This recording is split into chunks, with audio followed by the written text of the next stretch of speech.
So, after learning simple present tense, now we can go to present continuous tense. Present continuous tense. This is also called present progressive tense. It is also called present imperfect tense ಅಂತ. ಹಾಗಾದ್ರೆ ಕನ್ನಡದಲ್ಲಿ ಏನು ತಿಳ್ಬೇಕು ನಾವು? ತಾತ್ಕಾಲಿಕ ವರ್ತಮಾನ ಕಾಲ, ಅಪೂರ್ಣ ವರ್ತಮಾನ ಕಾಲ, ಮುಂದುವರಿಯುತ್ತಿರುವ ವರ್ತಮಾನ ಕಾಲ ಅಂತ ಕರೀತಾರೆ. ಅಂದ್ರೆ by these 3 words we can understand the nature of action there. ಅಲ್ಲಿ ಕ್ರಿಯೆ ಯಾವ ಥರ ಇದೆ ಅಂತ ಗೊತ್ತಾಗ್ತದೆ ನೋಡ್ರಿ. ಅದು ಅಂದರೆ ಕಂಟಿನ್ಯೂಯಸ್ ಅಂದಾಗ ಗೊತ್ತಾಯ್ತಲ್ಲ ನಿಮಗೆ. It shows A continuous action. C the definition of that tense. ಅಲ್ಲಿ ಡೆಫಿನೇಷನ್ ನೋಡ್ರಿ ನಿಮ್ಗೆ ಗೊತ್ತಾಗ್ತದೆ. Present continuous tense shows an action as going on at the time of speaking about it. Try to understand the definition. It shows an action as going on at the time of speaking about it. ಅಂದರೆ ನಾವು ಯಾವ ಕ್ರಿಯೆ ಬಗ್ಗೆ ಹೇಳ್ತಾ ಇರ್ತೀವೋ ಹಾಗೆ ಹೇಳುವಾಗ ಆ ಕ್ರಿಯೆ ನಡೆದಿರಬೇಕು. ಅಂದರೆ it shows an action which is going on right now. ಈಗ ಸದ್ಯ ನಡೆದಿರುವಂಥ ಕ್ರಿಯೆಯನ್ನು ತೋರಿಸ್ತದೆ ಅದು. ಈಗ ಸಪೋಸ್ ನೀವು ಮಾರ್ಕೆಟ್ಗೆ ಹೋಗ್ತಾ ಇರ್ತೀರಿ, your father will ask you where are you going. ಆವಾಗ ನೀವು ಐ ಗೋ ಟು ಮಾರ್ಕೆಟ್ ಅನ್ಬಾರ್ದು. What you must say, because he is asking about the present time. ಹಾಗಾದ್ರೆ ನೀವೇನು ಹೇಳಬೇಕು? Dad, I am going to market. ಇದು present continuous ನೋಡಿ. ನೀವು college ಹೋಗ್ತಾ ಇದ್ದರೆ I am going to college. Because when you say I am going to market, that action is actually going on. ಆ ಕ್ರಿಯೆಯಲ್ಲಿ ನಡೀತಾ ಇರ್ತದೆ. ಈಗ ಸಪೋಸ್ ನೀವು ಅಭ್ಯಾಸ ಮಾಡ್ತಾ ಇದ್ದೀರಿ ಅಂದರೆ your mother will ask what are you doing. ಏನು ಮಾಡ್ತಾ ಇದ್ದೀಯ ಈಗ ಅಂತ. ಆವಾಗ ನೀವೇನು ಹೇಳಬೇಕು? ಮದರ್ ಐ ಸ್ಟಡಿ ಅಂತ ಅನ್ಬಾರ್ದು. What you must say?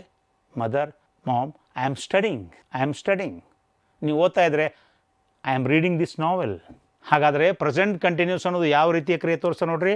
It shows an action as going on at the time of speaking about it. ಅಂದ್ರೆ ನಾವು ಯಾವ ಕ್ರಿಯೆ ಬಗ್ಗೆ ಹೇಳ್ತಾ ಇರ್ತೀವೋ ಹಾಗೆ ಹೇಳುವಾಗ ಆ ಕ್ರಿಯೆ ನಡೆದಿರಬೇಕು. ಅದು ಆ್ಯಕ್ಚುಲಿ ಇಲ್ಲಿ 2 ರೀತಿಯ ಕ್ರಿಯೆಗಳನ್ನು ತೋರಿಸ್ತಾ ಇದ್ದೀವಿ ನೋಡ್ರಿ ನೀವು ಇಲ್ಲಿ.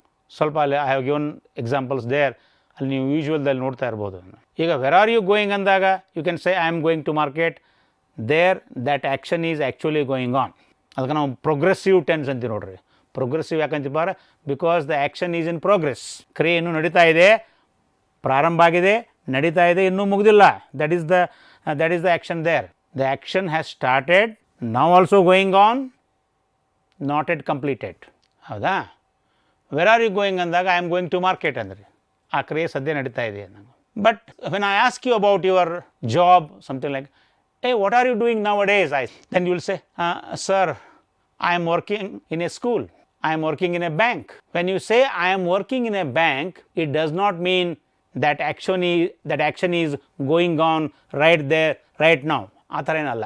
I am working in a bank ಅನ್ನುವಂಥ ಮಾತನ್ನು ನೀವು ಬ್ಯಾಂಕ್ನಲ್ಲಿ ಕುತ್ಕೊಂಡು ಹೇಳಬೇಕಂತೇನಿಲ್ಲ. That action will be going on in the background. ಈಗ ನೀವು ಓದ್ತಾ ಇದ್ದರೆ, ಹೌದಾ, ನೀವು ವಾಟ್ ಆರ್ ಯು ಡೂಯಿಂಗ್ ಅಂತ ಕೇಳಿದಾಗ sir I am studying in MA, you will say I am studying in MA. I am studying in MA ಅನ್ನೋ ಮಾತನ್ನು ನೀವು ಯೂನಿವರ್ಸಿಟಿಯಲ್ಲಿ ಕ್ಲಾಸ್ ರೂಮಲ್ಲಿ ಕೂತ್ಕೊಂಡು ಹೇಳಬೇಕಾ? ಆ ಕ್ರಿಯೆ ಹಿನ್ನೆಲೆ ನಡೀತಾ ಇದೆ. ಅಂದರೆ try to understand the difference between these 2 actions. ಯಾವುದು? I am going to market ಅನ್ನುವಂಥ ಆ್ಯಕ್ಷನ್ನು, I am working in a bank ಅನ್ನುವಂಥ ಆ್ಯಕ್ಷನ್. ಅಂದರೆ ಒಂದು ಕಡೆ ಏನಿದೆ, ಮೊದಲನೇ ಎಕ್ಸಾಂಪಲ್ದಲ್ಲಿ, in the first example the action is going on right now physically in front of us. ಆದರೆ I am studying in MA ಅಂತಂದಾಗ ಆ ಕ್ರಿಯೆ ಹಿನ್ನೆಲೆಯಾಗಿ ನಡೀತಾ ಇರ್ತದೆ. Please understand. ಹೌದಾ? ಆದರೆ ಇಲ್ಲಿ ಒಂದು ವಿಷಯ ನೆನಪು ನಾವು, ಎಲ್ಲ ರೀತಿಯ there is one warning here. ಏನಪ್ಪ ಅಂದರೆ, we should not show all types of actions, all types of verbs in present continuous tense. Present continuous ಟೆನ್ಸಲ್ಲಿ ಎಲ್ಲ ರೀತಿಯ ಕ್ರಿಯೆಗಳನ್ನು ಅಥವಾ ಎಲ್ಲ ರೀತಿಯ ಕ್ರಿಯಾಪದಗಳನ್ನು ಬಳಸಬಾರ್ದು. There is one rule. ಯಾವ ರೀತಿಯ ಕ್ರಿಯಾಪದಗಳನ್ನು ಬಳಸಬಾರ್ದು? ಐ ಆಮ್ ರೀಡಿಂಗ್ ಅನ್ಬೋದು, I am writing you can use, I am going ಅನ್ಬೋದು, I am coming, I am sleeping, I am watching TV ಇದು ಅನ್ಬೋದು ನೀವು. ಆದರೆ ಕೆಲವು ರೀತಿಯ ಕ್ರಿಯಾಪದಗಳನ್ನು ಕಂಟಿನ್ಯೂಯಸ್ ಟೆನ್ಸಲ್ಲಿ ಬಳಸಬಾರ್ದು. We should not use certain verbs in the continuous tense. Then what type of verbs? They are called state of mind verbs. The verbs which show a permanent nature of us, which shows our state of mind. ನಮ್ಮ ಶಾಶ್ವತವಾದ ಮನಸ್ಥಿತಿಯನ್ನು ತೋರಿಸ್ತಕ್ಕಂಥ ಕ್ರಿಯಾಪದಗಳನ್ನು ಬಳಸಬಾರ್ದಲ್ಲಿ. For example, I have given one example there.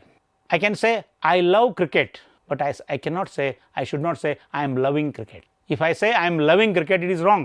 Why it is wrong? Because the verb love cannot be used in the continuous tense, because continuous tense always shows a temporary situation or a temporary condition. That is the difference between simple present and present continuous. I told when I discussed simple present tense, when you want to show permanent situations, permanent actions, there you are using simple present tense. ಶಾಶ್ವತ ಸ್ಥಿತಿಯನ್ನು ಕ್ರಿಯೆಯನ್ನು ತೋರಿಸುವಾಗ ಸಾದಾ ವರ್ತಮಾನ ಕಾಲ ಬಳಸಬೇಕು. But when you are showing temporary actions, temporary situations, you have to use present continuous. Then I ask you, hey, what do you like? Yes, sir, I like ice cream, you can say, simple present tense. But don't say I am liking ice cream. I am liking ice cream ಅಂತ ತಪ್ಪಾಗ್ತದೆ. ಯಾಕೆ? Because that verb shows a temporary situation. Do you believe in God? I say, yes sir, I believe in God. Simple present tense, correct. But don't say, sir, I am believing in God. Don't use that, because the verb believe cannot be used in the continuous tense. ಹೀಗಾಗಿ ಎಲ್ಲ ಕ್ರಿಯಾಪದಗಳನ್ನು ನಾವು continuous ಟೆನ್ಸಲ್ಲಿ ಬಳಸಬಾರ್ದು. This we have to remember. One more use of present continuous I can tell you. When you are showing an action of immediate future, when you are showing an action of immediate future, there also you can use present continuous tense. Immediate future ಅಂದರೆ ಯಾವುದು? ತೀರಾ ಹತ್ತಿರದ ಭವಿಷ್ಯತ್ ಕಾಲದ ಕ್ರಿಯೆಗಳಿದ್ದಾಗ ನಾವು present continuous ಅನ್ನು ಬಳಸ್ಬೋದು. When you are showing an action which is going on right now, you have to use present continuous ಅಂತ ಹೇಳಿದೆ. ಈಗ ಅಲ್ಲೊಂದು ಸ್ವಲ್ಪ ಡಿವಿಯೇಷನ್ ಅದ ನೋಡ್ರಿ. When you are showing an action of immediate future, near future, there you can use present continuous tense. ಹೌದಾ? ನಾಳೆ ಮುಖ್ಯಮಂತ್ರಿಗಳು ಬಿಜಾಪುರಕ್ಕೆ ಬರ್ತಾ ಇದ್ದಾರೆ ಅಂತ ಹೇಳಬೇಕಾಗಿದ್ದಾಗ ಆ್ಯಕ್ಚುಲಿ ಫ್ಯೂಚರ್ ಟೆನ್ಸ್ ಅದು, because we are saying about tomorrow. ಅದನ್ನು ನಾವು continuous ಟೆನ್ಸಲ್ಲಿ ತೋರಿಸ್ಬೋದು. That we can show in the continuous tense also. ಏನಂತ ಹೇಳ್ಬೋದು? What we can say, the CM is coming to Bijapur tomorrow. The CM is visiting Vijayapur tomorrow. It is an action of future actually, but it is near future. That's why I am using it in the continuous tense also. ಈಗ ನೀವು ನಾಳೆ ನಾನು ಬಿಜಾಪುರಕ್ಕೆ ಬರ್ತಾ ಇದ್ದೇನೆ ಅಂತ ನೀವು ಅಂತ ನೀನು ನಿಮ್ಮ ಫ್ರೆಂಡ್ಗೆ ಹೇಳಬೇಕಾಗಿತ್ತಾರೆ. ಹೌದಾ? I shall come to Bijapur tomorrow ಅಂತ ಅನ್ಬೋದು. That shows your intention or purpose. That is future tense. Instead of that you can say I am coming to Bijapur tomorrow. What you can say? I am coming to Bijapur tomorrow. ಇದು continuous tense. This is present continuous. But remember that you are using to show an action of immediate future. ಇದೊಂದು ಸ್ವಲ್ಪ deviation ಇದೆ, ಸ್ವಲ್ಪ ನೋಡ್ಕೊಡ್ರಿ. Okay, and now this is one angle. ಯಾವ angle ಆಯ್ತು ಈಗ? Here we came to know when to use present continuous tense. Present continuous ಟೆನ್ಸನ್ನು ಎಲ್ಲಿ ಬಳಸಬೇಕು, ಯಾವ ಸಂದರ್ಭದಲ್ಲಿ ಬಳಸಬೇಕು, ಯಾವ ರೀತಿಯ ಕ್ರಿಯೆಯನ್ನು ತೋರಿಸುವಾಗ ಬಳಸಬೇಕು ಗೊತ್ತಾಯಿತು. But the second question comes ನಾವು. ಯಾವುದು? How to make a sentence in present continuous tense. There I have shown the formula. Present continuous ಟೆನ್ಸಲ್ಲಿ ವಾಕ್ಯಗಳನ್ನು ಮಾಡುವಾಗ what is the formula? Subject plus to be helping verb plus main verb plus ING. ಹಾಗಂದ್ರೆ ಏನು ಅಂದರೆ, ನಾವಲ್ಲೇ present continuous ಟೆನ್ಸಲ್ಲಿ ವಾಕ್ಯಗಳನ್ನು ಮಾಡುವಾಗ ಕೊಡ್ರಿ ಒಂದು ವಿಷಯ ನೆನಪಿಟ್ಟುಕೋರಿ. ಕಂಟಿನ್ಯೂಸ್ ಅಂದಾಗ ING ಬರ್ತದೆ. You are using that suffix ING with the main verb. ING ಜೊತೆಗೆ ನಾವು ಮೇನ್ ಮುಖ್ಯ ಕ್ರಿಯಾಪದದ ಮುಂದೆ ನಾವು ING ಪ್ರತ್ಯಯವನ್ನು ಹಚ್ಚಬೇಕು. ಹಾಗಾದರೆ before that main verb what you have to use? You have to use to be helping verb. To be helping verb ಅನ್ನು ಬಳಸಬೇಕು. ಹಾಗಾದ್ರೆ ವಾಕ್ಯ ಹೆಂಗಾಗ್ತದೆ ನೋಡ್ರಲ್ಲೇ. In simple present tense we said, what we said? ನಾನು ಹೋಗುತ್ತೇನೆ. ಹೇಗೆ ಹೇಳಿದ್ರೆ ನೀವು? I go. ನಾನು ಬರುತ್ತೇನೆ, ಐ ಕಮ್. ಈಗ ನಾನು ಏನು ಹೇಳ್ತಾ ಇದ್ದೀನಿ? ನಾನು ಬರುತ್ತೇನೆ ಅಲ್ಲ, ನಾನು ಬರುತ್ತಿದ್ದೇನೆ ಅಂತ ಹೇಳ್ತಾ ಇದ್ದೇನೆ. The action is going on now. Try to understand the difference. ನಾನು ಬರುತ್ತಿದ್ದೇನೆ, ನಾನು ಹೋಗುತ್ತಿದ್ದೇನೆ ಅಂತ ಹೇಳಬೇಕಾಗಿದೆ. There what you should say? I am going. What you must say? I am going. So what is this am? This is to be helping verb. Then what comes after that main verb? ING ನೋಡ್ಕೊಡ್ರಿ. Don't say I am go. I am go ಅನ್ಬೇಡ್ರಿ. I am going. ನಾವು ಹೋಗುತ್ತಿದ್ದೇವೆ. We are going. We are going today, sir. You are going. ನೀನು ಹೋಗುತ್ತಾ ಇದ್ದೀಯಾ? You are going. He is going. ಅಲ್ಲಿ is helping verb ಆಯ್ತು ನೋಡ್ರಿ. He is going. Don't say he going. He going ಅನ್ಬೇಡ್ರಿ. He is going. She is going. It is going. ಅವರು ಹೋಗುತ್ತಿದ್ದಾರೆ ಅಂತ ಹೇಳಬೇಕಾದಾಗ they are going. They are going. So which are the helping verbs here? The helping verbs are am, is, are. Then after the main verb you are using ING.